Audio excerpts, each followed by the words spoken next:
custo de vida, emprego e desemprego, cesta básica, tarifas públicas, salário mínimo. Agora, na Brasil Atual, a análise do DIEESE. Hora de falar com o Fausto Augusto Júnior, diretor técnico do DIEESE. Bom dia, Fausto, como vai? Bom dia a todos. Bom, a negociação salarial teve índice médio abaixo da inflação em 2020, segundo dados do DIEESE. De quase 12 mil acordos analisados pelo Instituto, 1.000 não tiveram reajuste e 38,5% ficaram acima do INPC, o Índice Nacional de Preços do Consumidor. Para a gente começar, queria que você detalhasse um pouco esses números para a gente, o que eles apontam, o que eles nos mostram. Bem, 2020 foi um ano bastante excepcional quando a gente pensa nas negociações coletivas, né? Nós estamos em meio à pandemia e é inevitável que todo o processo de isolamento de um lado, o processo de você ter ali uma economia que paralisou durante uma boa parte do ano, de alguma forma refletisse nas negociações coletivas.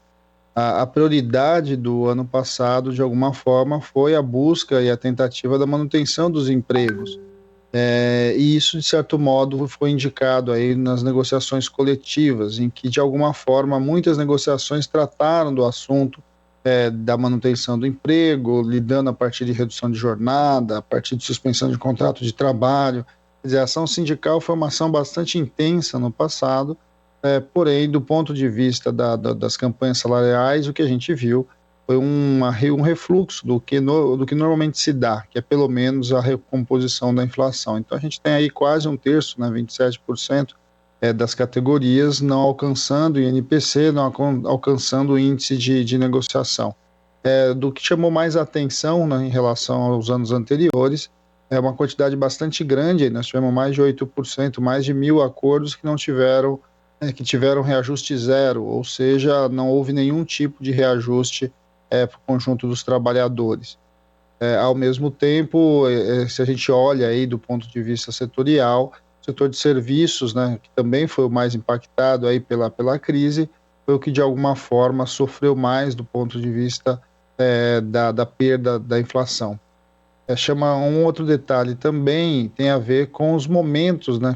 Você tem dois momentos diferentes. Quando a crise foi mais intensa, a gente viu ali uma negociação mais difícil, muitas negociações foram atrasadas, né? Muitas databases foram fechadas muito em outros momentos, para frente do que o seu mês tradicional, o seu mês legal, e ao mesmo tempo, conforme a inflação foi subindo, a dificuldade para a negociação foi aumentando, e isso foi levando a uma série de categorias, a um conjunto de trabalhadores, até ali o seu poder de compra corroído pela inflação.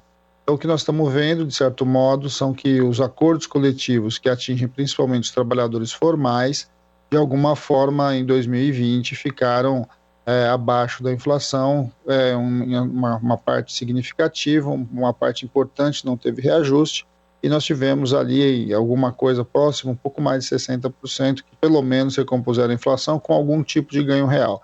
Agora, os ganhos reais também foram ganhos marginais, tanto é que a média ali, quando a gente compara, né, quando a gente faz a média de todos os acordos, a gente vai ter ali uma taxa de menos 0,11%. Fausto, fiquei pensando se essas campanhas salariais foram de alguma forma impactadas durante alguns momentos da pandemia com relação à redução de jornada, previsto em lei, né, inclusive, redução salarial. Como que esses dois elementos se relacionam? Porque a campanha salarial sempre acontece, claro, todos os anos, mas como você bem mencionou, foi um ano atípico no ano passado, com essas movimentações, esses reajustes, né, ao longo do ano. Isso impactou de alguma forma essa luta aí do trabalhador? Sim, né? A prioridade no ano passado foi o emprego. E de alguma forma as empresas, inclusive, priorizaram a negociação da redução da jornada, a redução, enfim, a suspensão do contrato de trabalho, formas minimamente de você manter o emprego, que foi inclusive uma discussão longa que foi feita dentro do Congresso Nacional por meio da medida provisória 936, né, que depois se transformou aí na Lei 14.020. Nós tivemos muitos acordos, muitas negociações relativas a essa questão. De alguma forma, o centro da negociação ano passado foi muito menos a reposição e muito mais a manutenção do posto de trabalho. Vamos lembrar que ano passado, em especial no setor de comércio e serviço, nós tivemos várias restrições, ou seja, o comércio fechou em vários momentos, você teve restrições no setor de, enfim, na mobilidade, né, das pessoas em geral, por conta do isolamento. Isso atinge frontalmente o setor de serviços, e de alguma forma as negociações reproduzem essas dificuldades, né? E aí vamos lembrar, a gente deve fechar, muito provavelmente, a gente deve ter fechado, né, os dados ainda estão para sair, mas a gente deve ter fechado provavelmente uma queda do PIB ali entre 4% e 5% negativo, o que significa que a economia encolheu 5%, o que também demonstra bastante os objetivos aí das dificuldades que a gente tem. Quer dizer, quando a economia esfria, as categorias em geral passam a ter muito mais dificuldade. Nós tivemos um ano bastante atípico, né? A pandemia é uma exceção em todas as regras aí do que a gente viu.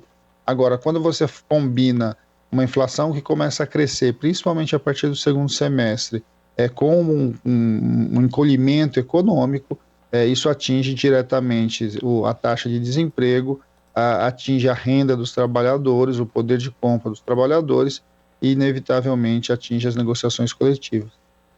E para a gente concluir, queria saber com relação às regiões do Brasil, porque os dados do DIEESE também fazem essa divisão, né? Como que foram os reajustes? Quais as regiões que tiveram mais ou menos dentro desses dados?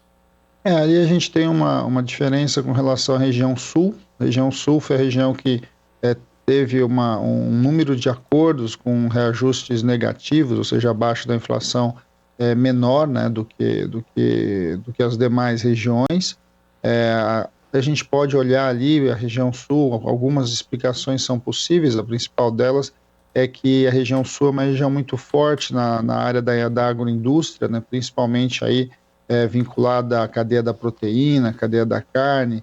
Então você tem também ali um setor que de alguma forma foi um setor que não fechou, né, um setor que continuou funcionando o tempo todo, e de certo modo isso ajuda a gente a compreender como a economia do Sul ela foi afetada de maneira diferente do que a gente viu em relação ao resto do país. Nas outras regiões, na média, elas ficaram muito próximas ali do número de negociações que ficaram abaixo da inflação. O Centro-Oeste talvez tenha sido a região que tem um pouco mais de dificuldade, mas de certo modo ali a gente pode dizer que do ponto de vista regional, a gente não teve grandes diferenças. A gente teve provavelmente diferenças maiores na região que, de alguma forma, a pandemia atingiu menos. Não menos do ponto de vista, porque a incidência do vírus foi equivalente, mas do ponto de vista de que naquela região, setores que foram considerados essenciais, né, e que por conta disso acabaram não parando, tiveram negociações melhores. É bom lembrar também que a indústria teve um resultado mais importante, né, um resultado que, de certo modo, teve uma reposição de perdas, no mínimo, né, uma reposição de perdas mais efetiva do que setores de comércio e serviço. E é claro, porque a gente sabe que, de certo modo, o comércio e serviço foi o que mais foi afetado aí pela pandemia. Tá certo.